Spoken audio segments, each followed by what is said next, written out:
morning. I'm Pauline Verzosa. It is Monday, the 9th of February, and we're bringing you Morning Matters because your mornings matter. Former Senator Bong Revilla Jr. faces arraignment today at the Sandigan Bayan over anomalous flood control projects in Bulacan. Stay tuned for a live report on the proceedings as the former lawmaker remains in detention at the Quezon City Jail. Vice President Sara Duterte is hitting back at her accusers, calling the latest impeachment bids a coordinated act of political harassment. However, petitioners argue that the serious allegations surrounding her confidential funds demand a formal trial to ensure transparency. And Tropical Depression Basyang has officially dissipated after crossing the country over the weekend. Pag-asa, however, warns that the shear line will continue to bring scattered rains and isolated thunderstorms to the Visayas and Bicol region today. Welcome to our program, Morning Matters, where we talk about the issues you need to know for the rest of your day. And now first on the agenda, the deferred arraignment in the Revilla case is set to take place today at the Sandigan Bayan. Pending the court's resolution of former Senator Bong Revilla's motion to quash, the 3rd Division earlier granted the request to postpone his arraignment and pre-trial.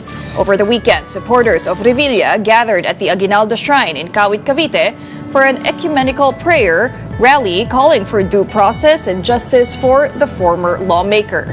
Revilla is facing a malversation case in connection with an alleged 92 million peso ghost flood control project in Bulacan.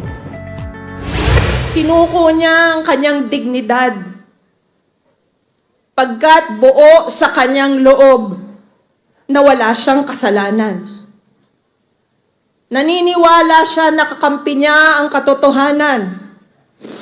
At tiyak ako habang nasisilayan niya ang pagmamahal at suporta ng bawat isa sa inyo. There is no greater power than prayer. At yan ang pinamalas natin ngayong gabi. Ang sama-samang panalangin ng iba't ibang mga religious sectors.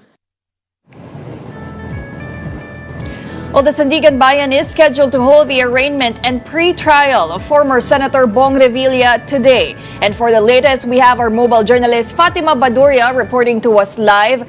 Okay, Fatima, kamusta na ba ang sitwasyon dyan? At nandyan na ba si former Senator Bong Revilla?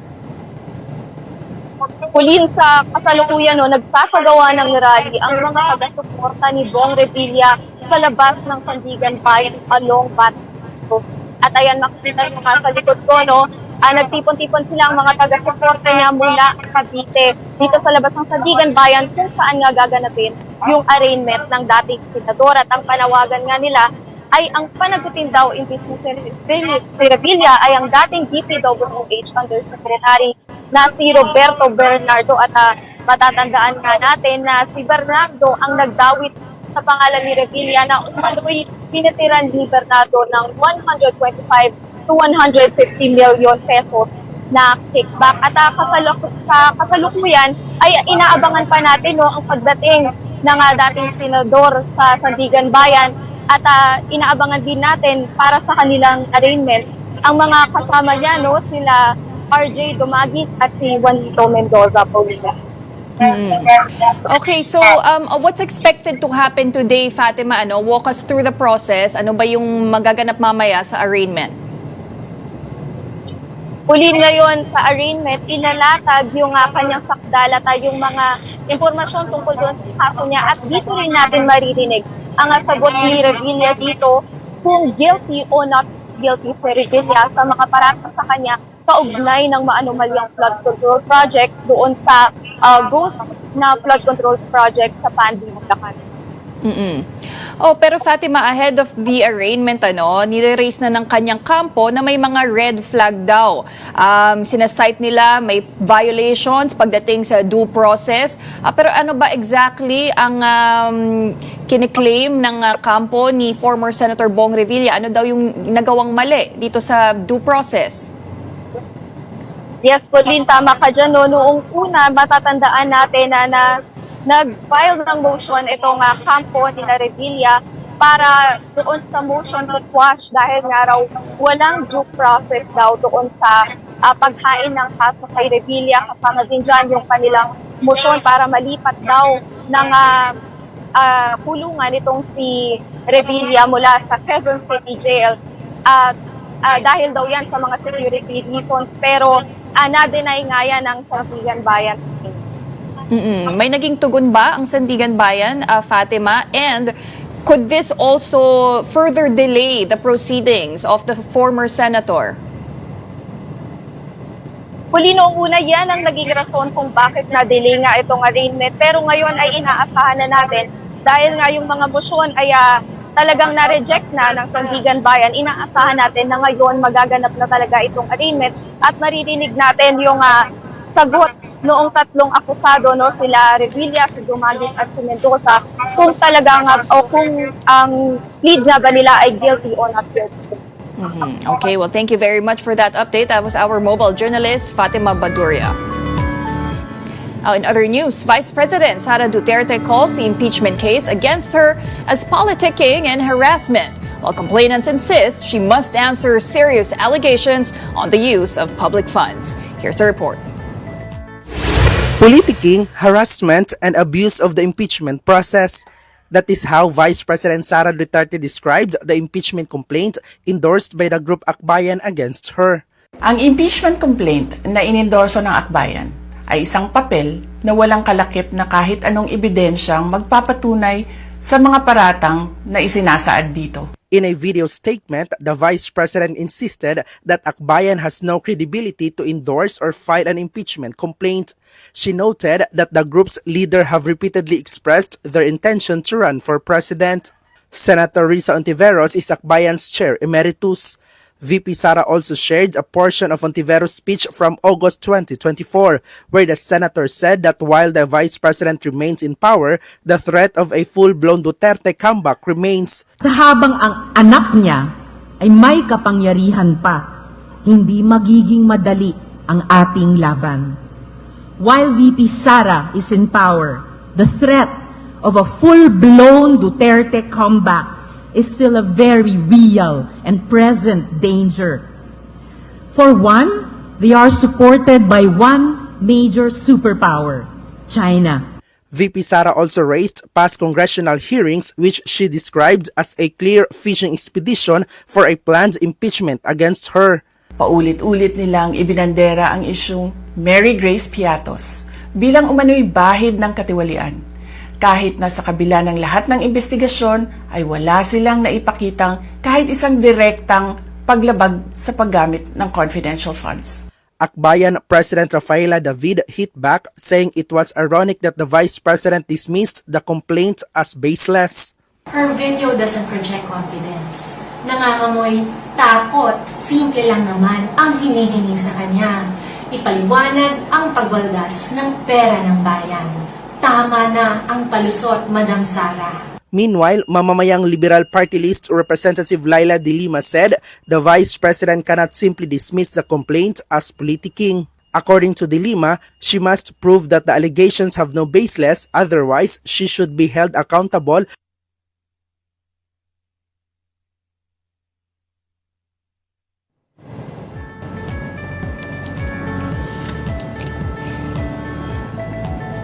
Now on to another story. Philippine Coast Guard spokesperson for the West Philippine Sea, Commodore J. Tariela, invited Senator Rodante Marcoleta to join a future maritime domain awareness flight to the Kalayaan Island Group. In a post on X, Tariela said he was willing to arrange the flight and personally join the operation. The invitation came after Marcoleta suggested that the Philippines could potentially give up the Kalayaan Island Group since some features lie beyond the country's exclusive economic zone. Marcoleta later clarified that his remarks were taken out of context, saying he was discussing legal limitations under the United Nations Convention on the Law of the Sea. He also added that including the Kalayaan Island Group in maps submitted to the United Nations could be interpreted as claiming parts of the high seas. And coming right up, Tindig Pilipinas co-convener Kiko Aquino D. will join us to discuss more about the impeachment complaints against Vice President Sara Duterte. Don't go away. We will be back with more stories right after this break. Keep it here on One News.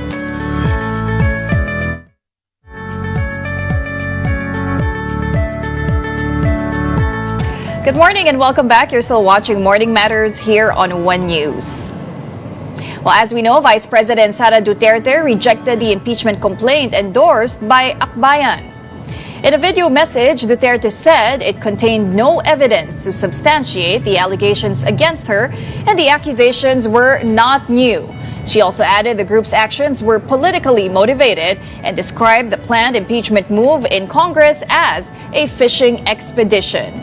Meanwhile, a third group is also expected to file another impeachment complaint against the vice president today.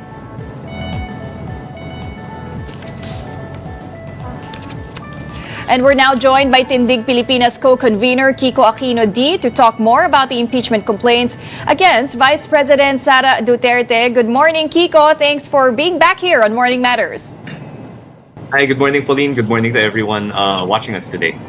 All right. Well, before we go to the impeachment complaints against Vice President Sara Duterte, I wanted to go back briefly on the events that took place last week. What's your assessment on how the House Justice Committee tackled, discussed, and eventually dismissed the complaints against President Bongbong Marcos? Well, I think there's good and bad. No? The good is that I'm glad that the House acted very soon after receiving the impeachment complaints against President Marcos. That's a big contrast from what the 19th Congress did, where we waited, I think, more than 2 months before the first, our impeachment complaint against VP Sara Duterte was discussed, and it was just archived and then brought to the Senate. So I think that's an improvement. However, I have questions about the basis for the vote on sufficiency and substance, because as I understand it, the standard for sufficiency and substance is simply that the allegations on the impeachment complaint do actually constitute grounds for impeachment. But the discussion in the House Justice Committee had to do more with asking for evidence that there wasn't really an opportunity to present from the side of President Marcos or from the side of the complainant. So that I think is quite suspect. I don't think that it should have been tossed out on the grounds of insufficiency of merit. So I think mixed bag po yung nangyari last week.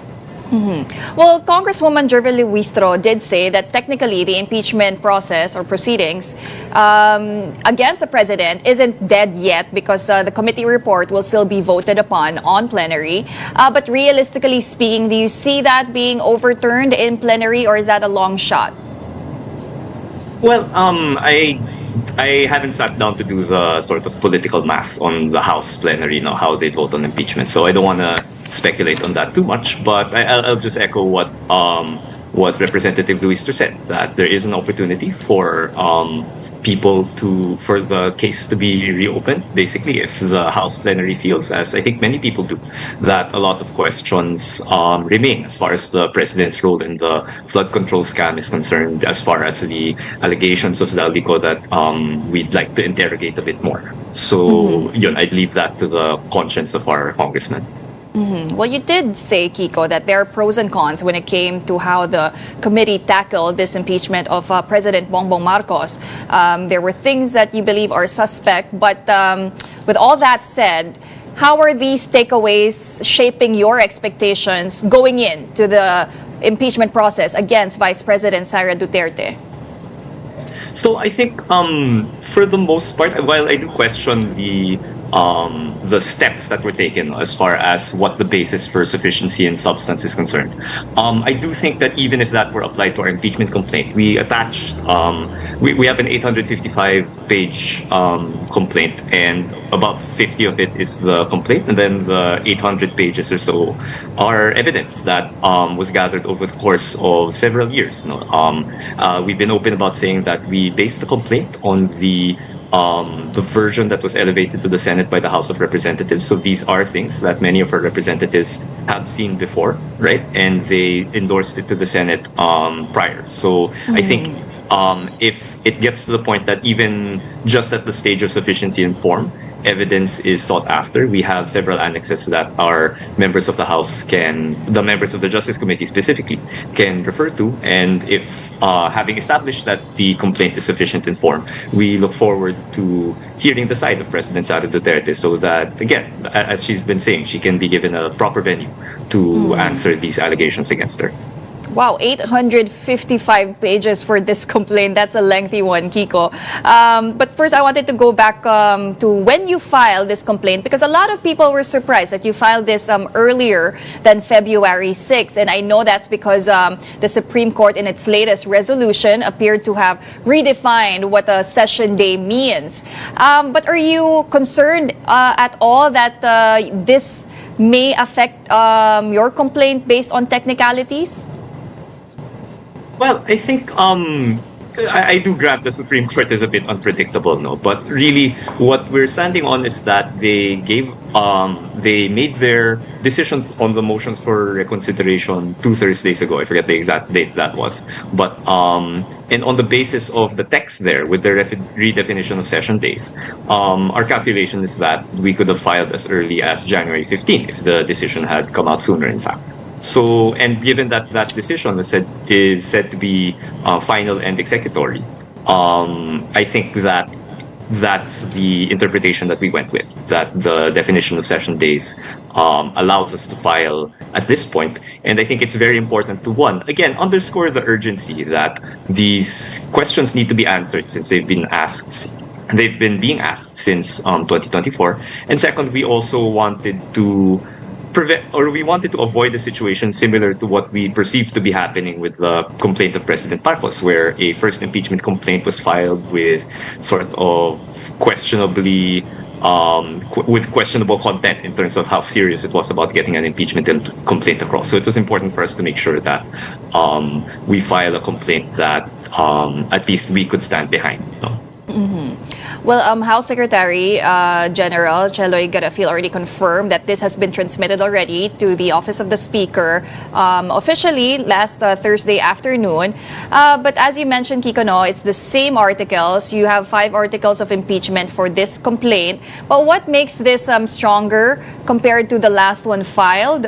And what makes it different this time around? Because as we mentioned, many of the allegations are still the same, although I believe you already added this time the testimony from Mil Madriaga. And I wanted to ask, how airtight is this complaint, considering that you were also in a race against time to file a sound complaint before any weak or bogus ones were filed before the House? So how long have you been preparing for this, and how airtight is it? So once again, the date of February 6 came out July of last year, and we've been even in interviews right after the complaint happened, we've been talking about, while we're going to file this motion for reconsideration, one among other groups on the Supreme Court decision, we also were preparing for the February 6th date for quite some time now.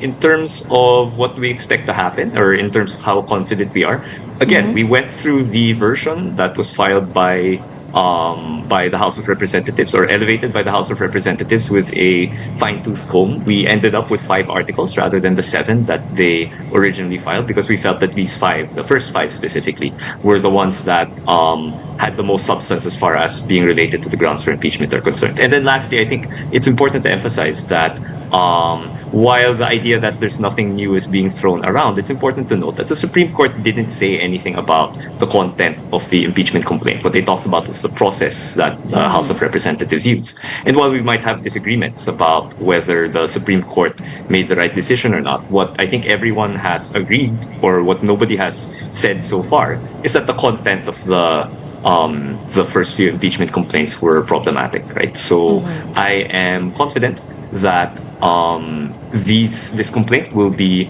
airtight, sufficient form, sufficient substance. The probable cause will be found from there. And if the basis of all of this is just the facts, I'm confident in the case. But again, as far as political considerations are concerned, that's up to the consciences of our representatives. And that's one thing the Supreme Court did clarify. They did not absolve the Vice President from anything. They didn't really rule on the merits. It was more on the process. But Kiko, as we know, there are 2 impeachment complaints officially lodged now before the House against the Vice President. Is there anything different with this complaint filed by the Makabayan bloc in terms of strategy, in terms of facts, as compared to yours? I don't want to speak for the other complainants, no, although I don't doubt the motivations behind them. I think we're one and the same as far as wanting to get to the bottom of the controversies behind Vice President Sara Duterte. I think the difference is our complaint has additional articles in terms of the grave threats that the Vice President made against the President, against the President, the First Lady, and the Speaker of the House. We also have certain articles pertaining to her sal-ends and undeclared wealth. So I think ours is a bit more expansive compared to the Makabayan bloc, but by and large, I think we're rowing down the same river. No, we're rowing down the same stream. Well, one of the article does accuse the Vice President of betrayal of public trust over her alleged misuse of the confidential funds, 612.5 million pesos. This also includes the fabrication of those alleged acknowledgement receipts, the questionable infamous names, Mary Grace Piatos, Miggy Mango. But what level of verification have you done here, Kiko? Will this be able to withstand the scrutiny of the members of the committee? Again, I think these are what came up. These are the things that came up in the House Quadcom. A lot of these statements were given under oath. And again, what we expect is that these can finally be addressed, whether it's in the House Justice Committee or whether it's in the Senate, if the House chooses to elevate it to the Senate using the fast track mode of impeachment. But I think given what we have so far, the state of evidence or the state of knowledge is that there are some very, very serious anomalies about the way that these confidential funds were spent. And again, what's important is that the Vice President is being given an opportunity to clarify these cases. No, if that wasn't done in the House hearings, on the hearings of the budget, on the hearings on her offices, then this can be done at this venue. And again, I think while what we see, there's, in my mind, not too much room for interpretation as far as there was somehow no wrongdoing here. We're still open to listen to the side of the Vice President. If she's able to put out a convincing narrative that explains that these funds that went to very, unserious names and aliases, for lack of a better term, if these funds went to important places, then I think that's something we will take in stride as well. But one major new development here, Kiko, is the sworn affidavit of alleged whistleblower Ramil Madriaga. But the question is, how credible is Mr. Madriaga? So I think the two things that have us convinced about his credibility, three things, I guess. One is the fact that he made a sworn affidavit. This is different from the other pieces of hearsay that we've heard in other cases. So that sort of gives it a higher level of credibility. Second is, again, he's implicating himself in a way. He's unlike other sort of people we've heard testify before that said that we know this for certain, but we had nothing to do with it. No, so I understand that sort of statements made counter to one's self-interest are given additional legal weight because, or given additional sort of, are seen with more credibility in the eyes of the court because, again, these are things that, why would you say these things that hurt yourself if they're not true? And then I think the third point is that a lot of the narratives that emerged from Ramil Madriaga's statements correspond to what we have heard about the confidential and intelligence funds, about the alleged bribery and the DepEd. So, but that being said, I think it's also important that this testimony, even though it's a sworn affidavit, be scrutinized. And again, the venue for this is the House Justice Committee, or again, if it's fast-tracked, then the venue for this will be the Senate. So again, we look forward to to scrutinizing more what si Ramil Madriaga said. But would you know, Kiko, if he's willing to testify before the House if this does reach the hearing stage? I know his lawyer already said that he might be willing to appear if he was subpoenaed. But are you in talks with Ramil Madriaga? Not me personally, although I'll have to check if others in my group are. But I did note that statement of his lawyer, and that's something that we hope does come to pass. I think it's very important that he defend his statements in the proper venue, the same way that we're giving Vice President Sara Duterte that opportunity to defend her own narrative of events in the proper court or in the proper venue, which is the House Justice Committee. But on the part of the Vice President, she's calling this as politicking, as harassment, as a fishing expedition. What's your reaction to that?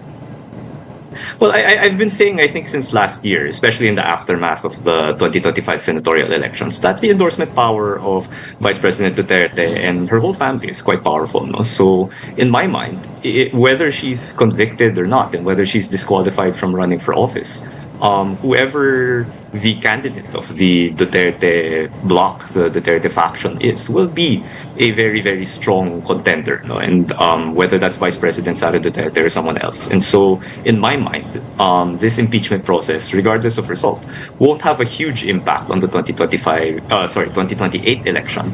As far as the goal of turning our backs on the Marcos Duterte unity team is concerned. No? So regardless of what happens to Vice President Sara Duterte, there has to be preparations made to make a compelling case to the people that we need to turn our backs on this failed politics, which has given birth to Mary Grace Piatos, which has given birth to the flood control scam, which has given birth to all of these problems we're facing now.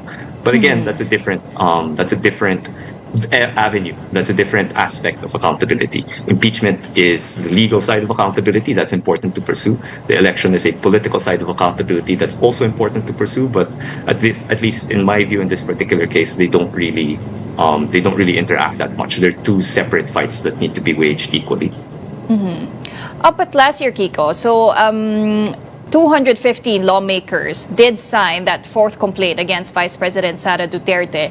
And just recently, Congressman Terry Redon did not discount the possibility that this route may or may not be taken once again, and the complaints could even be included in the order of business as early as today for plenary action. But realistically, do you see that happening? Do you see any signs that members could utilize this so-called express route again? Or do you think they won't be able to garner enough support, enough signatures this time around? I have to say I'm a bit of a neophyte in terms of the bean counting in the House of Representatives. No? So I can't speak to... I'm not good at reading those tea leaves quite yet. No? What I will say is that I think, as far as I'm concerned, whether the route chosen is through the Justice Committee or the route chosen is through the fast track, what's most important to us is that the evidence is presented. And to us, it makes not that much of a difference in terms of whether that is presented in the House Justice Committee or that evidence is presented in the Senate. Honestly, if I had to sort of pick a preferred route, actually, because it is the second route, the fast track, the fast break, 1/3 votes of the plenary, automatic vote to Senate route. That was the one that the Supreme Court introduced so many new rules to.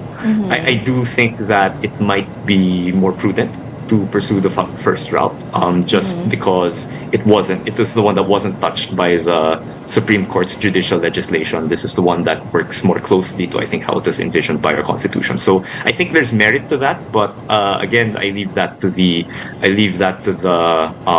discernment of the House to decide what the most prudent way to get the evidence out is. To me, in the end, whether that's in the House Justice Committee or in the Senate, that's the most important thing. Well, we will continue monitoring that. But before we let you go, Kiko, if I could just ask you, how are you preparing for February 25? It is the 40th anniversary of the People Power Revolution. Can we expect another large-scale rally? And of course, what's your assessment on the flood control investigations? Those are two big questions to us for a parting shot. No?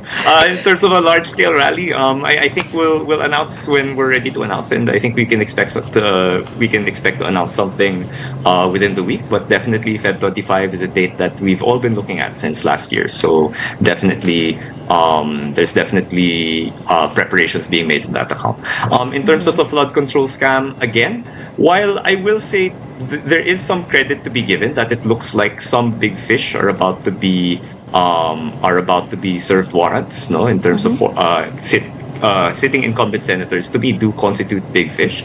But again, I think there are certain people that are kind of getting away without their names being mentioned, right? I think a bunch of us saw that picture of Speaker Martin Romualdez being welcomed with open arms in the House plenary, and that made me not feel very good in terms of to put it mildly. No, so while we should recognize that there is some progress being made and we should give that credit, I don't think that it's anywhere near where the public expects, where no matter how close you are to the powers that be, whether that be Marcos or Duterte, we should see heads roll for the massive corruption, the unprecedented corruption that we've seen in the last few months, in the last few years.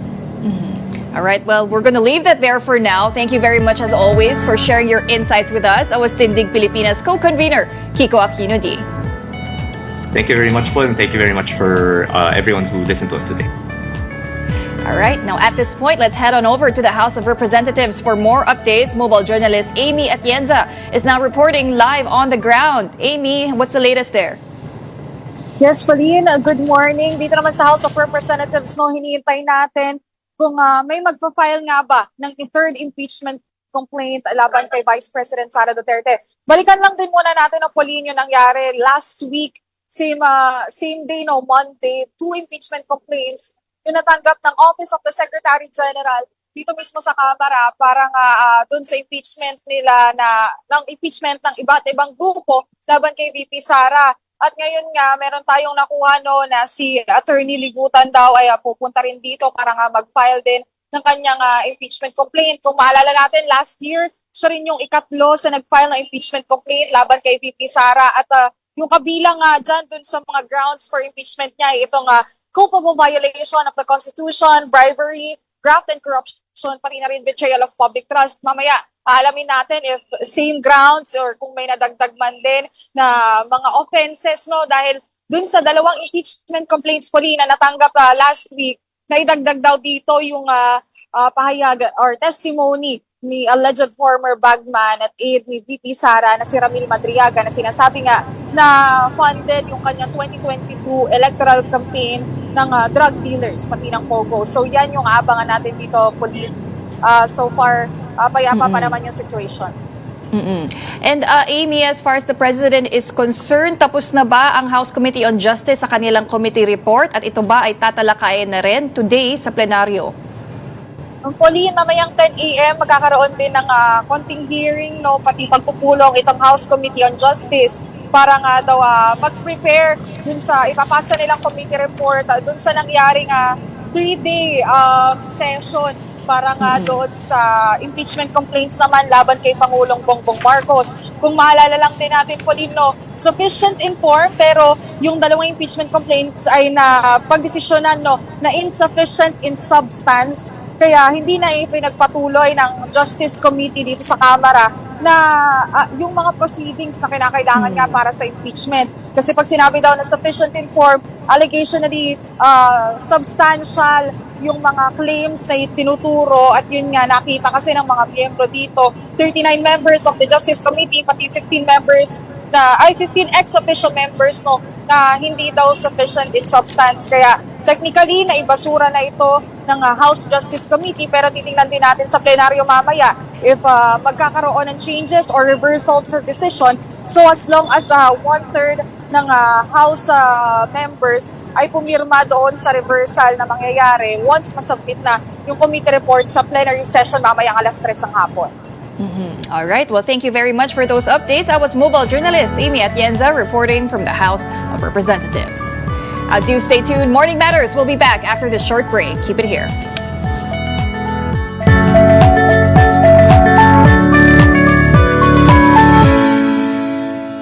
Welcome back. You're still watching Morning Matters here on One News. Now on to the weather. Tropical storm Basyang has dissipated over the Philippine Sea.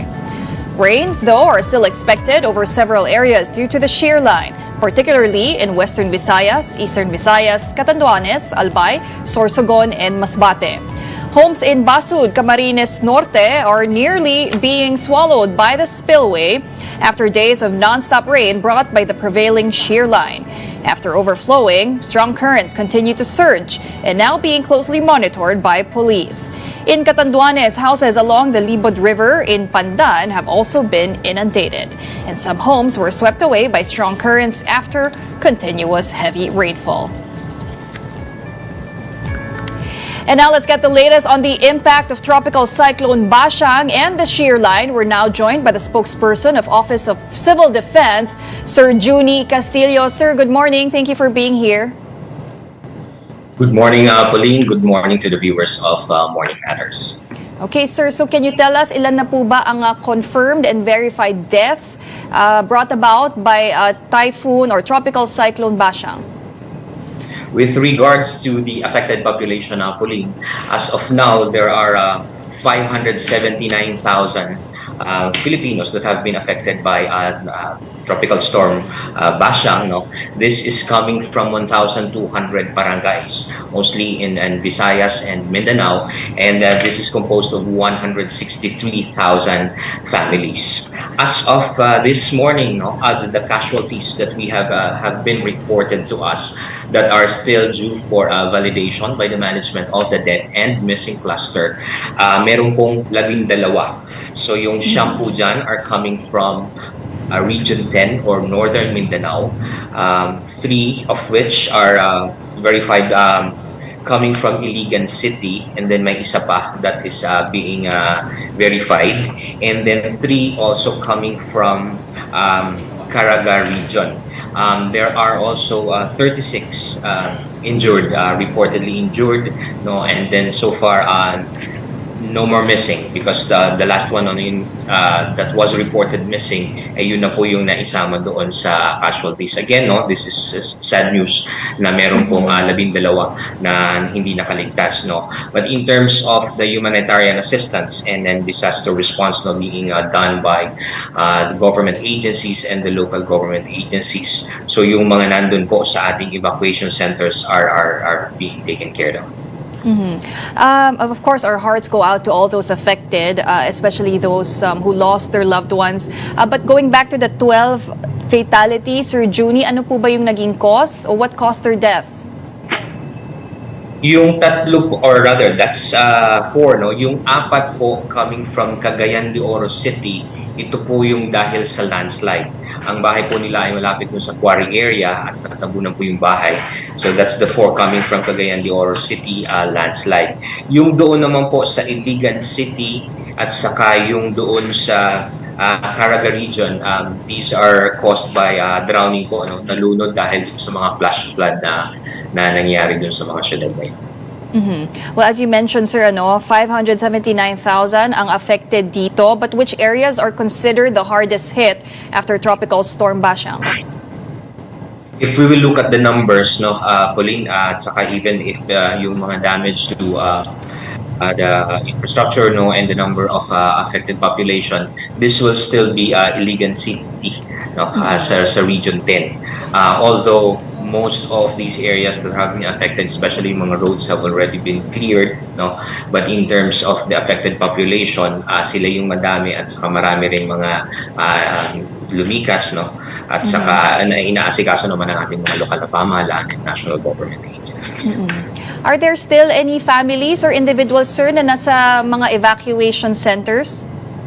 Yes, meron pa, no, as of last night, kasi umabot yung ating mga evacuation centers, umabot nung 391 na mga evacuation centers. Yung nasa loob nito, no, 15,000 families. But we expect na dahil kahapon maganda na yung panahon doon, no, we expect na by today we'll be updating this na malamang po marami na rin ang mga nakauwi sa kanilang mga bahay.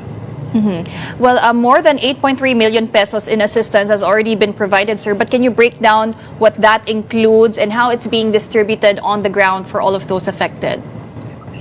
Most of this assistance, Polino, are coming from the DSWD.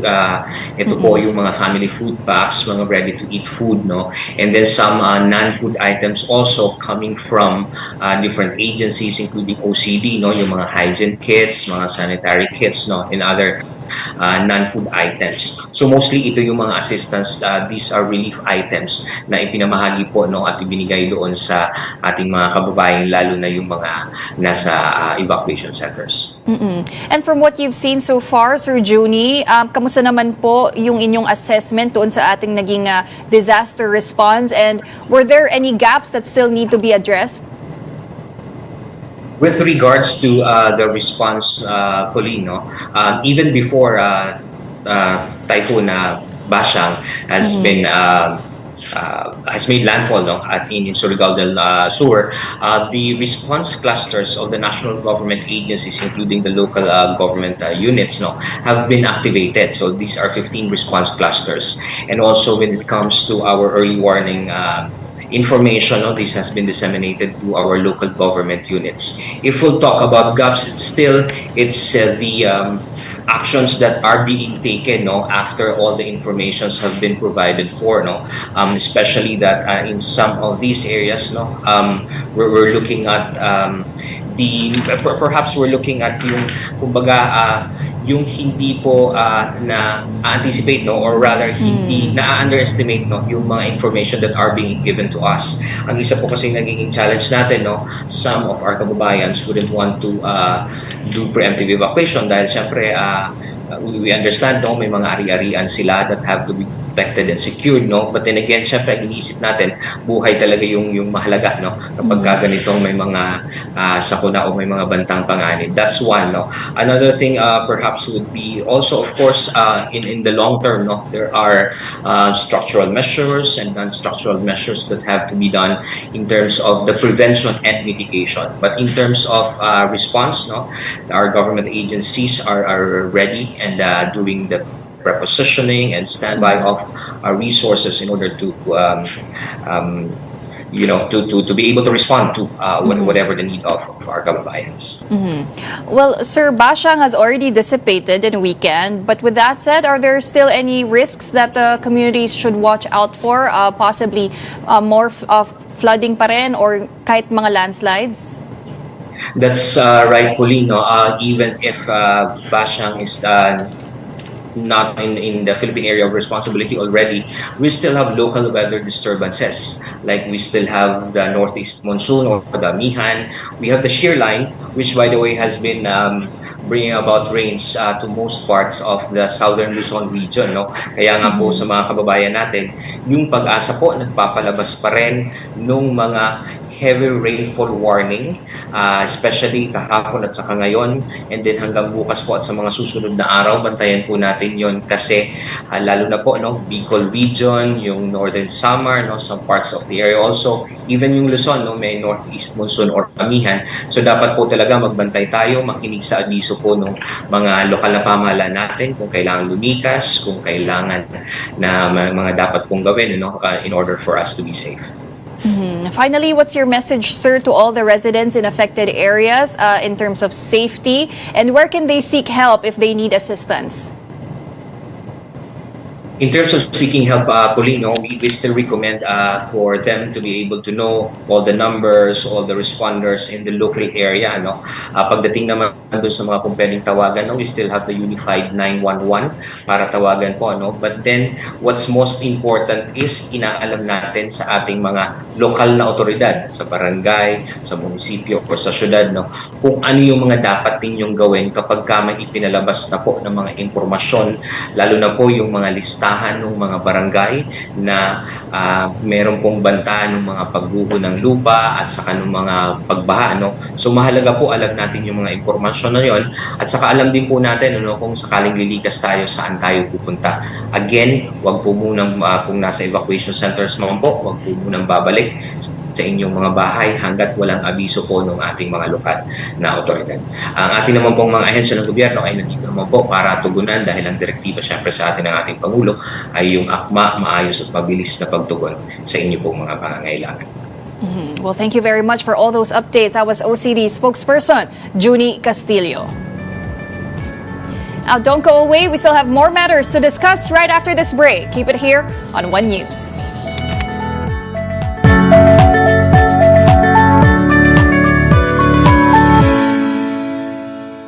Welcome back. back. You're still watching Morning Matters here on One News. And at this point, let's check the latest over at the Senate. We have our mobile journalist, Marimon Reyes, reporting to us live this morning. Marimon, ano na bang bago dyan? Pauline, good morning. Sa ngayon, tahimik pa dito sa Senado pero mamaya around 10 o'clock a.m.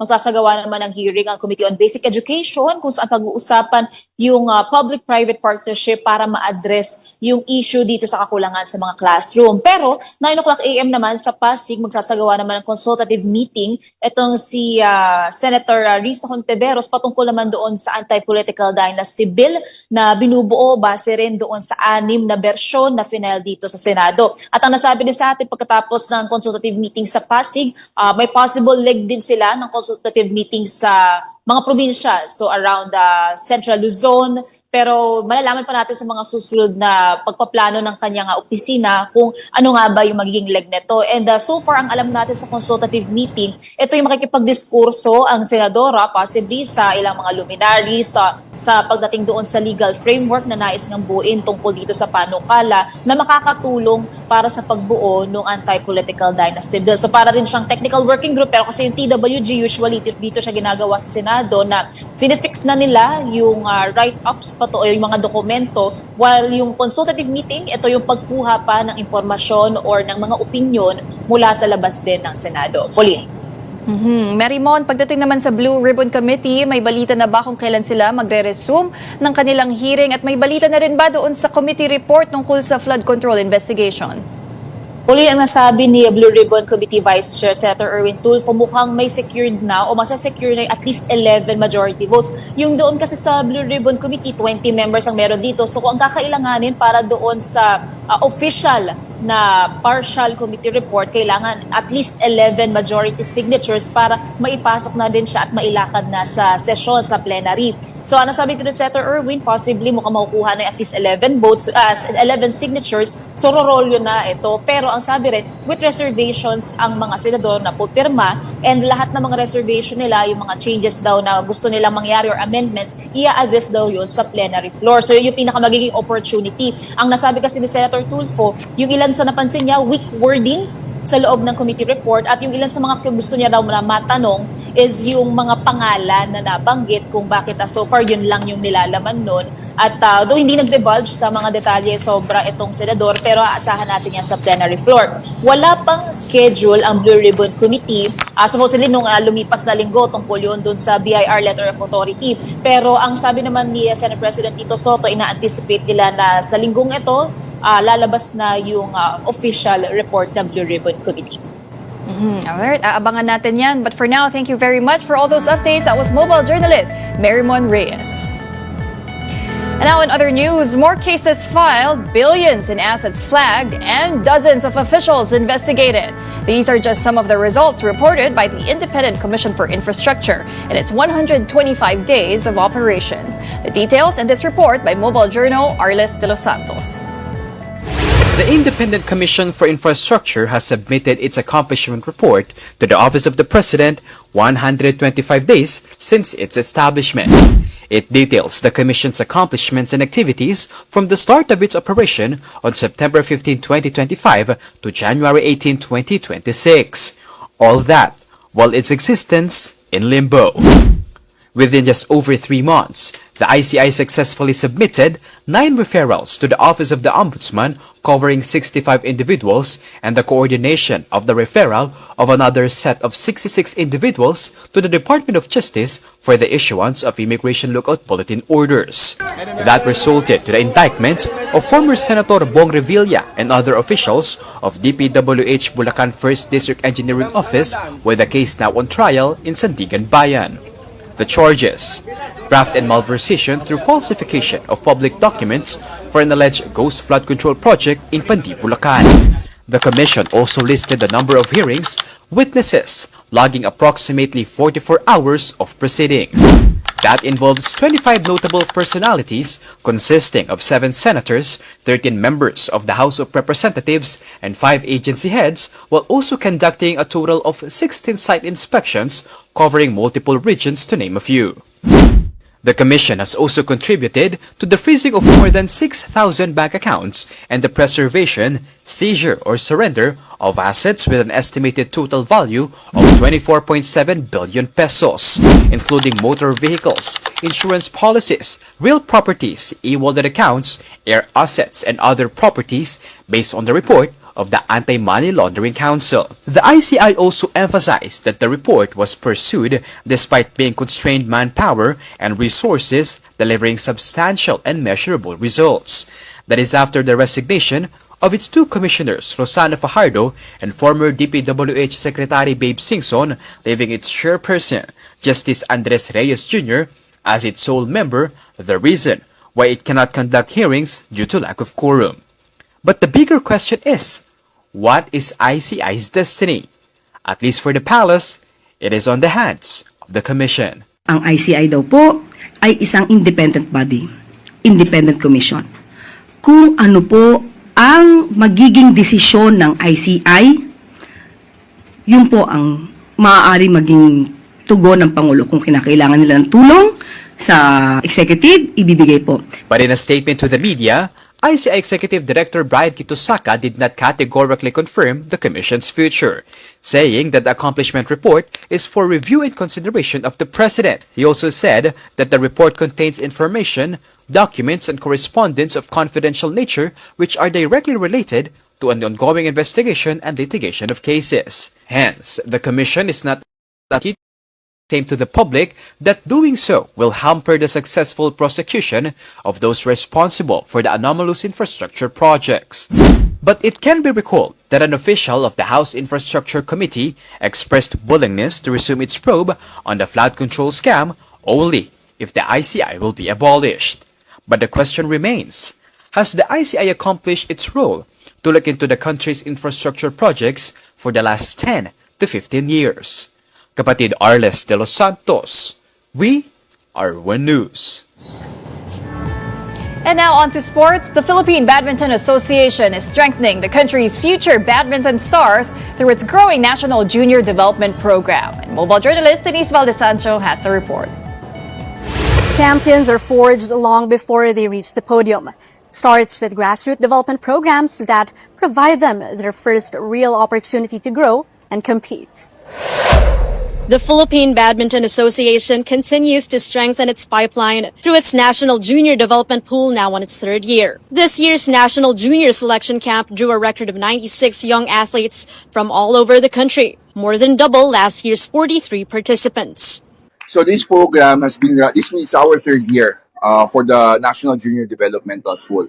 The 4-day selection camp is designed to identify under 16 and under 18 players with the potential to one day join the senior national team, while also giving them valuable ranking points and exposure to high-level training.